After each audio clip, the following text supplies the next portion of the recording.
Black women's political representation.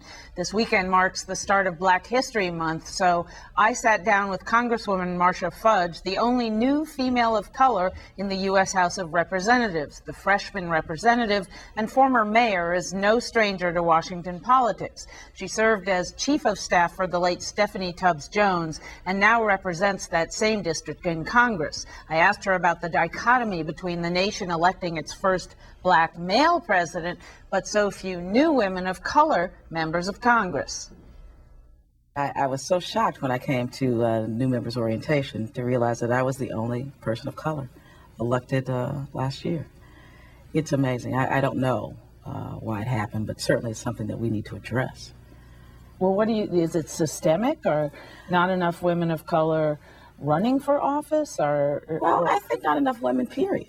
When you look at our class here, I think 55 members in our class, I believe 10 or 12 are women. So when you look at the size of a class like that, I think you're saying women maybe are not running in the numbers we should across the board. And certainly I think African-American women and men, for that matter, I believe part of it really is as a result of the money. You know, when you start to try to raise millions of dollars, I mean, fortunately, I did not have to do that, but there are people in my class that had races that cost them $5 million. It really prohibits a number of people from getting into these kinds of activities. So I think that that's some of it. I think as well, you have to find a path that is going to get you here. And most of us don't ever really get in that track to get here. So I think there are a number of reasons why, but certainly those are two that I think are very significant. In terms of the money, are there lessons from the Obama campaign, which will be studied for decades to come as a brilliant campaign to take somebody from 2 years in the Senate to the White House, and particularly to so completely reverse party fortunes in terms of fundraising, particularly using the internet? Mm-hmm. So, can you replicate that on a local level? I really don't think so. Not that the president did not run a masterful campaign. Indeed, he did. He raised more money than anyone thought he could raise. But I think once you get beyond that level, it's a lot more difficult. I think that he just was at a place and time that created the kind of energy that could raise those kind of dollars. People don't look at their Congress people the same way. They don't look at their mayors the same way. So I think that it's a lot more difficult to do it on a level beneath the president's level. So you say for women and for persons of color running for Congress and other non-local office, money is the issue. Many times. And well, how do we get around that? You look at a congressional district, 600,000 people, okay?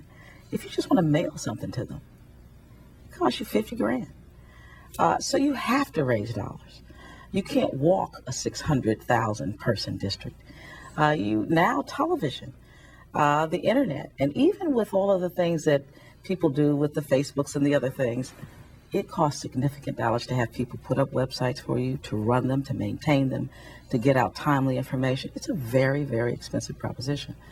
And again, I think that is one factor in why it is difficult for minorities in general to be elected. So I've been hearing the same thing, Prince Ella, for years, for decades, about women, why more women, whether of color or not, can't get elected to office. Is it more true for women of color? And if so, what's the answer? I think it's true for women, period. If you look at the statistics, if you look at how many women we have in elective office, it is astoundingly low compared to the percentage of women in this country. Now, she made a very good point that speaking about money. Let's back up a second.